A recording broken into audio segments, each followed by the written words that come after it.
Hey guys, good morning. Oh, नहीं, good morning नहीं, good evening and welcome back to Goel Family Food and Vlog.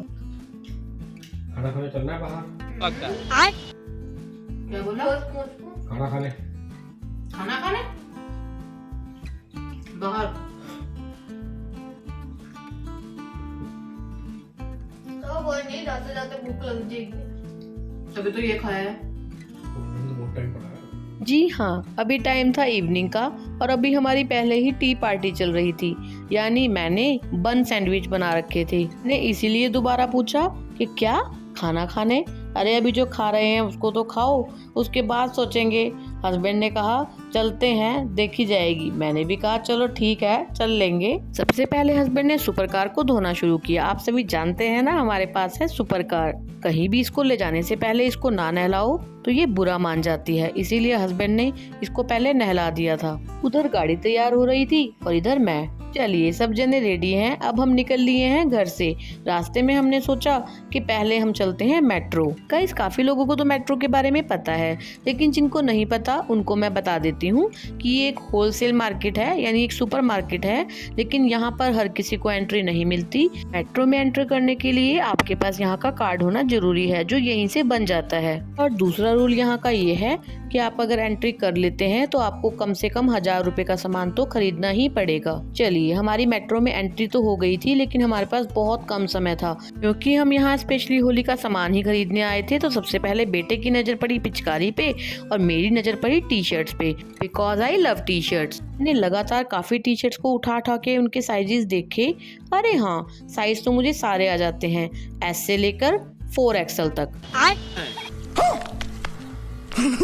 अरे चौंकने की कोई बात नहीं है, सच में साइज तो मुझे सारे आ जाते हैं, लेकिन मुझे पसंद ही नहीं आई। टी शर्ट्स को वापस रखकर मैं पहुंची आगे, जहां थी क्रॉकरी। बस क्रॉकरी की तो मैं दीवानी हूँ, लेकिन जब इनके रेट देखे, गाइस इनके रेट से अच्छे तो डी मार्ट के रेट हैं। मुझे तो वही सूट करता है। मैंने सब देखकर वापस रख दिया। इस रास्ते में ही हमने सोचा था कि हम ये सब वहां से लेकर आएंगे, लेकिन हम यहाँ बहुत ज्यादा लेट पहुंचे थे और जाते ही अनाउंसमेंट शुरू हो गई थी कि मॉल बंद होने वाला है। तो हम बहुत ज़्यादा कुछ नहीं खरीद पाए।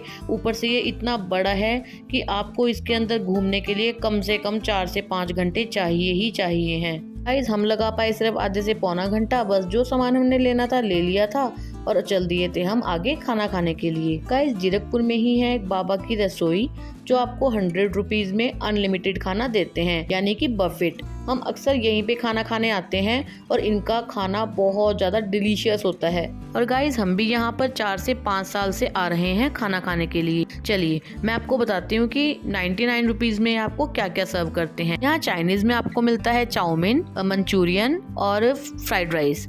और सब्जियों में यहाँ 4 से 5 तरह की सब्जियां होती हैं, जैसे दाल मखनी, राजमा, छोले। एक सब्जी यानी पनीर की जरूर होती है, चाहे मटर पनीर चाहे शाही पनीर। तो आज तो फिलहाल जो भी था उसमें से मैंने मटर पनीर और मंचूरियन, थोड़ी सी चाउमीन, राजमा और मेरी फेवरेट दाल मखनी ली थी। साथ में लिए थे राइस। और देखिए यहाँ साथ के साथ गर्मा गर्म रोटी सर्व होती है। आप चाहे कोई भी रोटी मंगवा सकते हैं, जैसे नान, मिस्सी रोटी या कुछ भी, वटएवर जो भी आपको खाना है वो आप मंगवा सकते हैं। हमने आज मंगवाए थे बटर नान और मीठे में यहाँ ज्यादातर हलवा ही मिलता है। चलिए खाना पीना खाकर हम वापस अपने घर के लिए निकल पड़े थे और फिर हमने रास्ते में खाई आइसक्रीम। इसके बिना तो हमारा खाना अधूरा है। खाना पीना खाकर फुल एंजॉय करके हम पहुंच गए हैं घर वापस और अब है सोने की तैयारी। लेकिन सोने से पहले एक बार हम छत पर करेंगे वॉक। चलिए अब मैं आपको मिलती हूँ नेक्स्ट डे, यानी नेक्स्ट डे मॉर्निंग। अब मैं उठ गई हूँ, यानी ये है नेक्स्ट डे मॉर्निंग। अब सबसे पहले आज मुझे करनी है फटाफट से ब्रेकफास्ट और लंच की तैयारी। एक तरफ मैंने पानी गर्म करने रख दिया है पीने के लिए भी, और मैं बनाने वाली हूँ मूंग की साबुत दाल, मतलब साबुत मूंग की दाल। तो उसमें भी गर्म पानी यूज हो जाएगा। फिलहाल फटाफट मैं दाल उबलने के लिए रख देती हूँ, नमक हल्दी डालकर।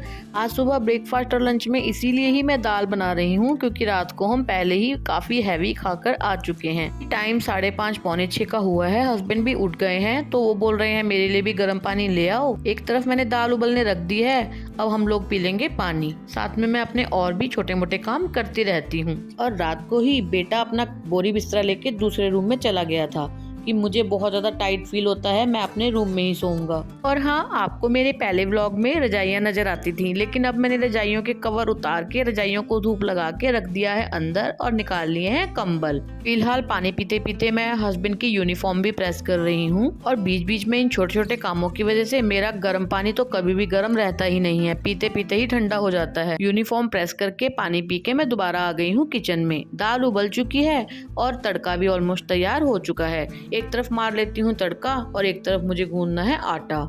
गाइस आटे को ना मैं मोटा मोटा गूंद कर रख देती हूँ, फिर बीच बीच में जब मैं किचन में आती हूँ हाथ धोकर मैं उसमें मुक्की लगाती रहती हूँ, बार बार उसको मलती रहती हूँ आटे को, ताकि आटा सॉफ्ट हो जाए। ऐसा करने से बहुत अच्छी परफेक्ट रोटियां बनती हैं। और गाइस मूंग की दाल के बारे में भी मैं आपको बताना चाहती हूँ, यानी साबुत मूंग। मैं साबुत मूंग को 1 से 2 विसल लगाने के बाद बिल्कुल सिम आंच पर काफी देर के लिए छोड़ देती हूँ, कम से कम 20 से 25 मिनट के लिए, मतलब काफी ज्यादा पानी डालकर। अगर आप कम पानी डालेंगे तो ऑब्वियसली दाल नीचे लग जाएगी, जल जाएगी। और तड़का मारने के बाद भी मैं उसमें 2 सीटियां जरूर लगाती हूँ। ये जितनी ओवर कुक होती है उतनी ज्यादा टेस्टी लगती है। फिलहाल मेरी दाल भी बनकर हो गई है तैयार और एक तरफ मैं फुलके भी बनाना स्टार्ट कर चुकी हूँ। बिल्कुल भी नहीं खा रहे, सारा पैक कर दूं?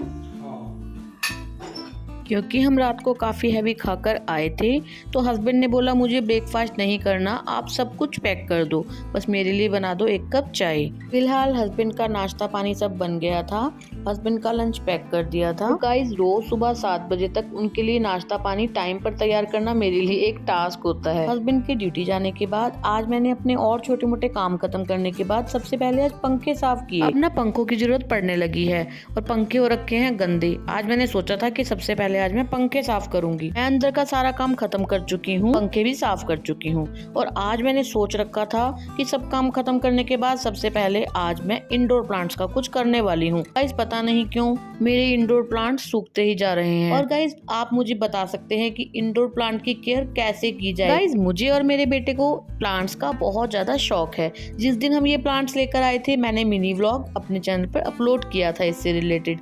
अब मैं अपने उस मिनी व्लॉग का लिंक डिस्क्रिप्शन में जरूर दूंगी, आप एक बार जरूर देखिएगा। अब मुझे कुछ समझ नहीं आ रहा था तो आज मैंने सोचा कि इन प्लांट्स को मैं खाद देती हूँ, शायद कुछ सुधार हो जाए। खाद देने के बहाने इन प्लांट्स की गुड़ाई भी हो जाएगी। मैंने इन अरेका पाम की तो कटिंग भी कर दी थी किसी के कहने से, बाद में मुझे पता लगा कि इनकी कटिंग ही नहीं करते। गाइस लेकिन प्लीज आप मुझे सजेस्ट कीजिएगा कि इंडोर प्लांट्स की केयर कैसे की जाती है। गाइस आप सामने स्नेक प्लांट का पोट भी देख पा रहे होंगे। मैंने जिस दिन ये स्नेक प्लांट लगाया था ये वैसे का वैसा ही है, ये ग्रो ही नहीं होता। चलिए फिलहाल तो मैं इनका काम खाद देकर चला देती हूँ। अभी मैंने यहाँ एक ही पोट का काम खत्म किया है और देखिए मेरे ग्लव्स ने मुझे धोखा दे दिया है। मेरी एक उंगली ग्लव्स से फटकर बाहर ही आ गई है और दुख की बात यह है कि मेरे पास एक ही पेयर था ग्लव्स का। oh, no! और उसमें से भी एक ग्लव गायब था। और उससे भी बड़ी दुख की बात यह है कि ये ग्लव्स का पेयर भी मेरा नहीं था, ये मैंने अपने हस्बैंड की हेयर डाई के पैकेट में से निकाला था। ये भगवान क्या जुल्म है। फिलहाल तो इस ग्लव्स ने बहुत देर तक मेरा साथ नहीं दिया और मुझे अपने हाथ में पॉलीथीन को बांधना पड़ा। मैंने सभी पौधों में खाद और पानी दे दिया है, यानी पौधों का काम ऑलमोस्ट हो गया है खत्म। तो अब मुझे बस इस फर्श को धोना होगा, क्योंकि मिट्टी का काम हुआ है तो सब जगह मिट्टी मिट्टी हो गई है और गमले भी वाइट कलर के हैं तो ये तो मिनट में गंदे हो ही जाते हैं। इनको तो मैं रोज सफाई करते हुए धो ही देती हूँ। हाँ गाइस एक बात मैं आपको और कहना चाहती हूँ कि जब भी कभी आप गमले लें ऐसे धारियों वाले गमले बिल्कुल भी मत लें, क्योंकि इनके बीच में मिट्टी फंस जाती है जो इजीली निकल नहीं पाती। और गाइस मुझे ऐसा लगा कि हमें प्लास्टिक या फाइबर के गमलों से ज्यादा अच्छे हैं कि हम मिट्टी के गमले लें। फिलहाल हमने तो ले लिए थे प्लास्टिक के गमले, तो मतलब मुझे ऐसा लगता है कि मिट्टी के ही गमले बेस्ट हैं। चलिए फिलहाल मेरा तो यहाँ का सारा काम खत्म हो गया है, मैंने यहाँ से सारा धो भी दिया है। उसके बाद मैं आ गई हूँ अंदर। पिछले कल ना डिनर पे जाने से पहले हस्बैंड ना मंडी से काफी सारी सब्जियाँ लेकर आए थे। इन सब्जियों में काफी हरी सब्जियाँ भी थी, जैसे हरा छोलिया, मेथी, धनिया, पुदीना को साफ करना बहुत ज्यादा जरूरी था। बेटा भी बोर हो रहा था तो मैंने कहा चलो मनन हम दोनों मिलकर करते हैं। गाइस मेथी तो मैं पहले ही साफ कर चुकी थी और मेथी साफ करते करते ही मैं तो थक गई थी। फिर मैंने बेटे को बुलाया, बेटा कहता चलो ठीक है मैं भी हेल्प करवा दूंगा। बेटे ने छोलिए के झाड़ में से सिर्फ छोलिया अलग करने का काम किया और मैंने उस छोलिए में से हरा छोलिया निकालने का। लेकिन सच में ये जितना आसान लग रहा था उतना था नहीं। हेलो फ्रेंड, हाँ ये कर लो पहले। बेटे ने कहा मम्मा चलो फ्रेंड्स को हेलो करते हैं। मैंने कहा चलो ठीक है, बच्चे के साथ बच्चा तो बनना ही पड़ता है। चलिए फिलहाल हमें ये काम करते करते करते करते 1 से 1.5 घंटा हो गया था। अब हम बैठे बैठे तो थक ही गए थे, ऊपर से मुझे आज कीर्तन में भी जाना था। मैं बार बार घड़ी की तरफ देख रही थी कि कहीं मैं लेट ना हो जाऊं, और एक तरफ बेटा भी कह रहा था मम्मा मैं खेलने जाऊं, क्योंकि बाहर बच्चे उसको बुलाने में लगे हुए थे कि भैया कब आओगे खेलने।